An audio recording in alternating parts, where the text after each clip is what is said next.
रिश्ता क्या कहलाता है कि आज के एपिसोड में माधव जी अपने फ्रेंड से बात करते हैं कि सॉरी यार मैं फेयरवेल पे नहीं आ सका, पर घर में बहुत ज़्यादा प्रॉब्लम थी। दूसरी तरफ अभिरा थेरेपिस्ट से बात करती है और उसे फाइनली पता चल जाता है कि मायरू के ऐसे बिहेवियर का क्या सोल्यूशन है।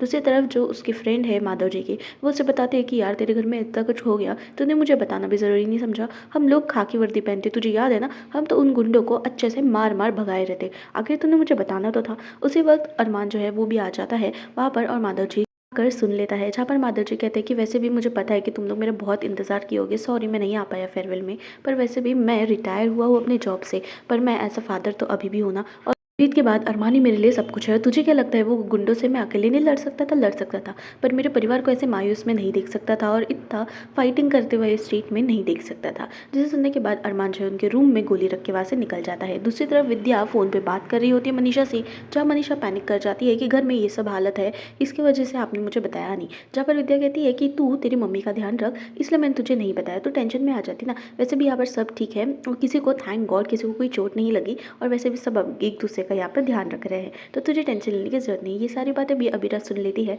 जिसके बाद अबीरा अपने रूम में जाती है तो अरमान वहाँ मिलता है। जहाँ अरमान भी बहुत ज़्यादा स्ट्रेस में होता है, वो जल्दी से डोर लॉक कर देता है और अबीरा को लेकर उनकी जो सेफ स्पॉट है, मतलब बेड पर एक रज़ाई के अंदर, बेडशीट के अंदर बैठकर वो लोग जो बातें करते हैं, जब सारी दुनिया की प्रॉब्लम्स होते हैं वो अपनी एक अलग दुनिया में बात करते हैं, वही दुनिया में अभी हम उनको देखते हैं। जहाँ पर अरमान बोलता है कि तुम इतना टेंशन में क्यों हो, तो वहाँ पर अबीरा बताती है कि चाची सा अब उनके घर गई है, उनकी मम्मी की तबीयत ख़राब है, बट तब भी स्टिल वो अपने लिए वरीड है और अपने लिए पैनिक कर रही है। जहाँ पर अरमान भी बताता है कि हाँ, पापा ने हमारे लिए फेयरवेल भी उनका अटेंड नहीं किया। बचपन से मैं पापा को देखता हूँ कि वो हमेशा कुछ भी हो जाए हमेशा जॉब पर जाते, क्योंकि उनको जॉब उनकी बहुत ज़्यादा पसंद है। पर देखो ना, आज हमारे वजह से वो लोग हमारे साथ रहकर गालियाँ खाते थे लोगों की, जबकि वहाँ पर उनके सारे जूनियर सीनियर उनकी इतनी रिस्पेक्ट करते हैं, उन्होंने इतनी रिस्पेक्ट कमाई, और जब उन्हें वो रिस्पेक्ट जब मिल रही थी सबके सामने तो वो जा भी नहीं पाए। जहाँ पर अब अरमान को बहुत ज़्यादा बुरा लगता है कि ये तो वो सब बिल्कुल भी डिज़र्व नहीं करते, ये सब हमारे वजह से हो रहा है। जहाँ पर अबीरा कहती है कि हमारी वजह से नहीं हो रहा है अरमान, खुद को कोसना बंद करो, ये सब कुछ वीडियो की वजह से हुआ है, जो वो लोग चंद पैसों के लिए वो ये सब कर रहे हैं। जहाँ अबीरा कहती है कि तुम टेंशन मत लो, हम ना पापा के लिए कुछ स्पेशल प्लान करेंगे। जहाँ पर अरमान कहता है कि क्या स्पेशल प्लान करेंगे, मायरा तो हमसे बात कर नहीं रही है, और इतना सब कुछ होने के बाद तुम्हें लगता है कि पापा के लिए हम कुछ कर पाएंगे? तो अबीरा कहती है कि हाँ, उसकी थेरेपिस्ट ने मुझे बताया कि उसके बारे में हमें क्या करना चाहिए, मायरा के बारे में, तो तुम्हें उसका टेंशन लेने की ज़रूरत नहीं है, वो जल्दी हमसे बात करेगी, तो इस बहाने ही सही हम पापा के लिए कुछ प्लान तो ज़रूर कर सकते हैं। जिसके बाद अरमान भी मान जाता है कि उन्हें तो एक स्पेशल सा फेयरवेल देना बनता ही है हमारे साइड से। अगली सुबह हम देखते हैं कि सारे घर वालों के एक बहुत बड़ा गजर हो जाता है, जब सुबह सुबह अभीरा और अरमान जो है वो सबको बोलते हैं कि 10 बजे तक फैमिली सब लोग तैयार होकर नीचे आ जाना। जहाँ पर कृष के पापा कहते हैं कि यार छोड़ो, मैं नहीं जाऊँगा, बंद करो, अब पता नहीं कौन सा नाटक है। तो विद्या कहती है कि अरे यार ऐसा मत करो, चलो ना, चल के उठ के देखते हैं कि क्या हो रहा है। दूसरी तरफ कृष को भी ताने उठाती है कि प्लीज़ जल्दी से उठो, वहाँ पर कुछ हो रहा है। और मनोज जो इतने गुस्से में रहता है वो कहता है यार ढंग से सोने भी नहीं देते, और वो कुशन भी फेंक देता है। दादी सर जबकि जल्दी से उठ के वहाँ से चली जाती है। दूसरी तरफ कियारा कहती है कि प्लीज़ मायरू बेटू उठो, देखो मम्मा पापा इतने प्यार से बुला रहे हैं। तो मायरू कहती है कि नहीं मैं नहीं उठूंगी। तब कियारा कहती है कैसे नहीं उठेगी, और फिर उसे गुदगुदी करने की शुरुआत कर देती है। जिसके बाद फाइनली हार मानकर मायरू कहती है कि ठीक है मैं चल रही हूँ, चलो। जिसके बाद सारा ही परिवार जो है वो नीचे इकट्ठा हो जाता है, और वहाँ पर एक वैन देखकर दादी सा कहती है कि आखिर ये क्या है। जहाँ अबीरा कहती है ओ मेरी क्यूट से टीनेजर, क्या तुम्हें पता नहीं है कि ये एक वैन है और वैन ही है। जिसके बाद अरमान और अबीरा दोनों एक उनके हाथ में एक बॉक्स होता है। जिसके बाद अरमान कहता है कि हम लोग पूरी फैमिली जो है वो ट्रिप पे जा रही है, इसलिए मैंने आप लोगों को सबको यहाँ इकट्ठा किया। जहाँ पर घर वाले तो बहुत ज़्यादा खुश होते हैं, पर कुछ घर वाले ये भी बोलते हैं कि आखिर ये सब प्लान क्यों किया। जहाँ माधव जी कहते हैं कि कल ही इतना सब कुछ हो गया है बच्चों, तो आज हमें ट्रिप पे जाना ज़रूरी है क्या? तो तब अरमान बताता है कि हाँ पापा आज ज़रूरी है, वैसे भी हमने पुलिस प्रोटेक्शन के साथ मिलकर ही ये सब जो है वो प्लान किया है, और वैसे भी आप तो एक फेयरवेल अच्छा सा डिज़र्व करते ही हो। जिसके बाद सब लोगों का ध्यान जाता है, जब अरमान अपना जैकेट ओपन करता है वहाँ पर माधव जी की फ़ोटो लगी रहती है हार्ट में, और वहाँ लिखा रहता है लव यू डैड। जिसके बाद अरमान कहता है कि आप फेयरवेल में हमारे वजह से नहीं जा पाए, तो हम लोगों को आपको एक प्रॉपर फेयरवेल तो देना बनता ही है, इतने साल आप लोगों ने हमारे लिए मदद की। जिसके बाद जल्दी से वो लोग एक हग कर लेते हैं, और फैमिली हग करने के बाद अबीरा अभी भी मायरू की शक्ल देखती है। मायरू अभी भी उदास रहती है और उसका ध्यान भी नहीं रहता। जहाँ पर सारे ही घर वाले बहुत ज़्यादा खुश हो जाते हैं, क्योंकि अरमान ने ये इनिशिएटिव लिया रहता है अपने पापा के लिए। जहाँ पर अरमान कहता है ये सब लोग अपने पापा जैसा बनना चाहता है, पर मैं अपने पापा जैसा बिल्कुल भी नहीं बनना चाहता।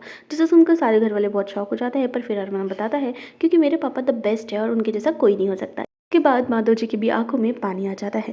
जहाँ पर अब दादी सा कहती है कि ठीक है बच्चों, अब यहाँ पर ही रहोगे कि चलोगे भी, क्योंकि अभी हमें लेट हो रहा है, हमें बहुत ज़्यादा पार्टी करनी है। जिसके बाद एक एक करके अभी सबको जो शर्ट है वो डिस्ट्रीब्यूट कर देती है। वहीं पर एंट्री हो जाती है हमारी मनीषा आंटी की, जहाँ पर मनीषा आंटी के आते साथ ही सारा घर का माहौल और भी दुगना हो जाता है खुशी का।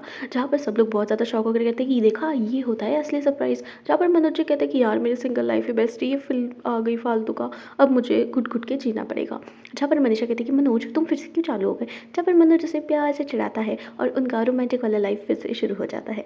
जहाँ पर जल्दी से मनीषा कहती है कि मैंने आप लोगों को बहुत बहुत बहुत बहुत बहुत मिस किया। जिसके बाद दादी सा के भी गले लगती है, विद्या के गले लगती है और काजल के भी गले लगती है। जहाँ पर वो कहती है कि मुझे ना आप लोगों को बहुत ज़्यादा सीरियस बात बतानी है। सब लोग घर वाले बहुत ज़्यादा शौक हो जाते हैं, पर मनीषा कहती है कि अरे मैंने आप लोगों को बहुत मिस किया। उसने तो सब लोगों को एक ना जंप स्केयर ही दे दिया था। जिस तरह से उसके एक्सप्रेशंस है, सब लोगों को ऐसा लगा था कि शायद बहुत ही ज़्यादा कुछ सीरियस बात है। जहाँ पर अब मनोज कहता है कि भगवान तुझे में से खुशी मेरी देखी नहीं गई ना, मैं अकेला खुश था, पर नहीं, तूने तो मेरी ज़िंदगी में एक और मुसीबत ला ही दी है। जहाँ सब लोग चिढ़ा रहे रहते हैं, मनीषा वगैरह सब हंस के अब जल्दी से एक एक टी शर्ट लेकर वो लोग वैन में चढ़े जाते हैं। जहाँ पर यह खुशी का माहौल होता है, तो वहीं पर फिर मायरू की बारी आ जाती है। जहाँ पर अबीरा एक टी शर्ट आगे करती है, पर मायरू कुछ भी नहीं बोलती। मायरू बस ऊपर देखकर उनसे बात ना किए बिना ये कहती है कि ये सब मैं सिर्फ दादू के लिए कर रही हूँ। जिसके बाद वो जल्दी से टी शर्ट लेकर वहाँ से चली जाती है। उसके जाते साथ ही जल्दी से कियारा को अबीरा और अरमान थैंक यू बोलते हैं कि उसकी वजह से वो लोग रात में सो पाए, क्योंकि उसने मायरू का ध्यान रखा और उसका टेंशन भी उन्हें नहीं हुआ। जहाँ पर कियारा कहती है कि बस इतना सा आप लोगों के लिए तो मैं इतना कर ही सकती हूँ, और वैसे भी कल के बाद ना वो मुझसे भी ज़्यादा बात नहीं कर रही है, पर मुझे पता है वो जल्दी ही आप लोगों से बात करने की शुरुआत कर देगी, क्योंकि मुझे पता है आप लोग बेस्ट है, और वो जल्दी से बात करके सबको हंसा देगी। जहाँ पर जल्दी से अबीर आकर कहता है कि क्या मेरे बिना ही ये ट्रिप प्लान हो गई और मेरे बिना सब लोग जा रहे हो। तो जल्दी से कियारा वहाँ से निकल जाती है और अबीरा उसे गले लग कहती है कि नहीं भाई, आपके बिना हम कहीं नहीं जाएंगे। जिसके बाद अबीर भी वैन में बैठ जाता है। अरमान अबीरा को समझाता है कि उसे टेंशन लेने की ज़रूरत नहीं है, अभी तो सब ठीक हो रहा है ना, और वैसे भी हमें इंजॉय करना है, तो हम ये सब बिल्कुल भी बीच में नहीं आने देंगे, हम सब कुछ इंजॉय करेंगे अच्छे से, और तुम्हें किसी भी बात की टेंशन लेने की कोई ज़रूरत नहीं है। ये जो कुछ भी है ना, वो जल्दी से सब ठीक हो जाएगा, और आज हम लोगों को पूरा तहे दिल से पापा के लिए ये सब करना है। अब दूसरी तरफ हम देखते हैं कि जल्दी से सब लोग वैन में बैठ जाते हैं और उनकी ट्रिप हंसी मज़े के साथ शुरुआत हो जाती है। जहाँ पर सब लोग बहुत ज़्यादा ही एंजॉय करते हुए दिखाई देते हैं कि दूसरी तरफ सुनामी के आने का कहर सबको पता ही नहीं होता। अब वरुण और वरुण की टीम जो है वो दादी सा और विद्या जब मंदिर गए थे, वहाँ पे रिपोर्टर्स की जो न्यूज़ आई थी उसे देख रहे रहते हैं। जहाँ वरुण ने ऐसा ठान लिया है कि ये पोद्दार की इमेज को पूरा का पूरा बर्बाद करके रखेगा, क्योंकि वो लोग अभी हेडलाइंस में हैं, तो उसे अच्छे से पता है कि सब लोग की नज़र इन फैमिली के ऊपर है, तो वो और ज़्यादा कंटेंट उनसे बनाने की कोशिश करेगा ताकि वो बहुत ज़्यादा पैसे कमा सके। जहाँ पर उसकी फ्रेंड उसे कहती है कि बस ना, हमने उन कपल की वीडियो बना ली, उनको वायरल कर दिया, पैसे भी मिल गए, अब इनका पीछा आखिर तो छोड़ क्यों नहीं रहा है। जहाँ वरुण कहता है कि तू थोड़ा सा बुद्धि लगाया कर, हर बार ना दयालु होना इज़ नॉट इम्पॉर्टेंट, और वैसे भी ये फैमिली सबकी नज़र में है, इसका मतलब अगर हम जितनी भी इनकी फेक वीडियो और बनाएंगे उतना ज़्यादा ये लोग वायरल हो जाएंगे, और उसकी वजह से हम बहुत ज़्यादा अर्निंग कर पाएंगे। वरुण की ऐसे सोच देख कर वो बहुत ज़्यादा शौक हो जाती है, पर वो कहती है कि कल जो अरमान ने मेरे साथ किया ना, उसका तो बदला मैं लेकर रहूँगा।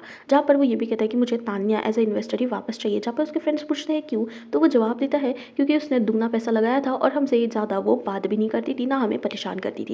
जहाँ दूसरी तरफ पोद्दार फैमिली बहुत ज़्यादा एंजॉय कर रही रहती है, वो अपने ऐसे एक विला पे आई रहती है जहाँ पर कोई भी उन लोगों को परेशान नहीं करेगा, और वहाँ पे उनकी प्राइवेसी भी इन्वेड नहीं करेगा, क्योंकि वो उनका स्पेशल विला है, तो वहाँ पर कोई आखिर कैसे ही आएगा। मनीषा बीइंग एक्सट्रोवर्ट वो जल्दी से सबको एंगेज कर लेती है, और फिर माधव जी को कहती है कि देखना माधव जी, अभी आपको पता चलेगा कि भरपेट नाश्ता करने के बाद 2 घंटे की नींद तो मैंडेटरी है, और रात को सोने के पहले सीरियल देखना इस ज़िंदगी। जहाँ पर मनोज कहता है कि देखना भाई साहब, ये आपको भी मनीषा 2.0 बना के छोड़ेगी। जहाँ पर सब लोग बहुत खुश होते हैं, तान्या वहीं पर रूखी सूखी सी होती है, किसी का भी ध्यान नहीं जाता ज़्यादातर उस पर वहीं पर अरमान और अबीरा अभी भी डिस्टेंस मेंटेन ही करते हैं, क्योंकि उन्हें पता है कि वो अपने रूम के बाहर है और कब उन्हें कौन रिकॉर्ड कर लेगा इसका उनको कोई भी अंदाज़ा नहीं रहता, पर वो ये बात से खुश रहते हैं कि उनकी फैमिली खुश है।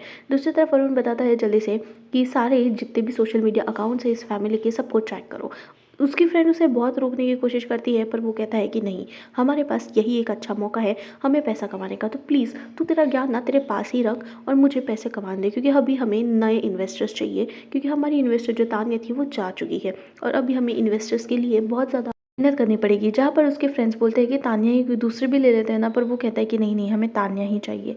दूसरी तरफ अब जल्दी से सब लोग बहुत ज़्यादा खेल रहे होते हैं, सब मस्ती मजाक में होते हैं कि फाइनली माधव जी कहते हैं कि ठीक है, अब आखिर आगे करना क्या है। पर वहीं पे पता चलता है कि मनीषा ने वो फ़ोटोज़ जो है वो सोशल मीडिया पे अपलोड कर दी है, क्योंकि वो सबको दिखाती है। ये देखने के बाद ही जो अभीरा है वो कहती है कि नहीं नहीं मामी साहब, मैं आपको कह रही हूँ चाची साहब कि ये जो है ना वो जल्दी से डिलीट कर दो, क्योंकि आपको पता है ना हम लोगों ने सोशल मीडिया पे कुछ भी अकाउंट में अभी तक डाला नहीं है, क्योंकि कुछ भी पोस्ट करते हैं तो कोई ना कोई एडिट कर देगा इस डर से। तो प्लीज़ आप ये जल्दी से फ़ोटोज़ डिलीट कर दो ना। जहाँ पर मनीषा को सडन रियलाइजेशन होता है, वो कहती कि यार सॉरी सॉरी, मैं ना जल्दी जल्दी में भूल गई और मैंने सारी फ़ोटोज़ जो है ना वो जल्दी से अपलोड कर दी है सोशल मीडिया पे। जहाँ पर अबीरा कहती है कि ठीक है जल्दी से डिलीट कर दो, क्योंकि पता नहीं है ना कि कौन क्या कर देगा। तो एक एक करके अब सारी फ़ोटोज़ डिलीट करने के लिए लग जाती है। जहाँ पर उससे पूछते हैं कि हुआ क्या, तो मनीषा कहती है कि मैंने बहुत सारी फ़ोटोज़ अपलोड की ना, तो उसे डिलीट होने में थोड़ा टाइम लग रहा है। और यही वो मौका रहता है जो वरुण को मिल जाता है।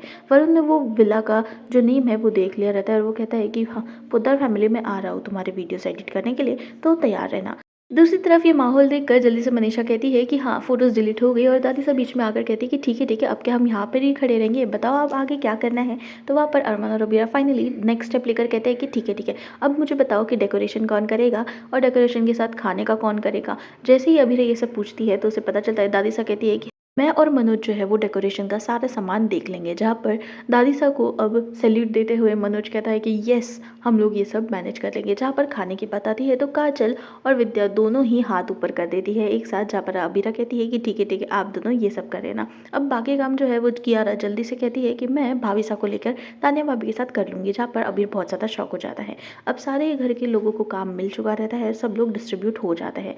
दूसरी तरफ कृष के पापा कहते हैं कि आखिर ये लोग अपनी मुसीबत से भाग रहे हैं, इसलिए यहाँ पर हम लोगों को लाया है। आखिर ये लोग कब तक अपने मुसीबत से भागते रहेंगे, और वैसे भी अब क्या हमें यहाँ पर ही खड़े रहना पड़ेगा। जहाँ पर अबीरा कहती है मायरू से कि मायरू आप कुछ नहीं करना चाहोगे, तो मायरू बस कहती है कि मैं भी दादा के लिए कुछ ना कुछ तो ज़रूर करूँगी।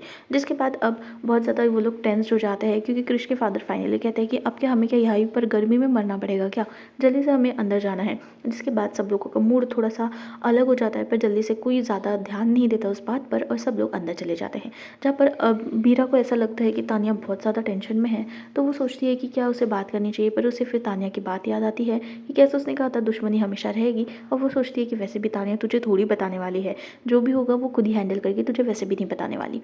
जिसके बाद वो थोड़ा केयर फ्री होती है, और सब लोगों के जाने के बाद अरमान और अबीरा एक दूसरे को कंसोल करते हैं कि तुम्हें टेंशन लेने की ज़रूरत नहीं है। जहाँ पर मायरू को भी खेलते हुए देखकर थोड़ी तो तसल्ली मिलती है कि जो भी वो लोग प्लानिंग कर रहे थे फाइनली वो सक्सेसफुल हो रही है, क्योंकि थेरेपिस्ट ने वही कहा था कि मायरू को नई जगह पर लेके जाओ।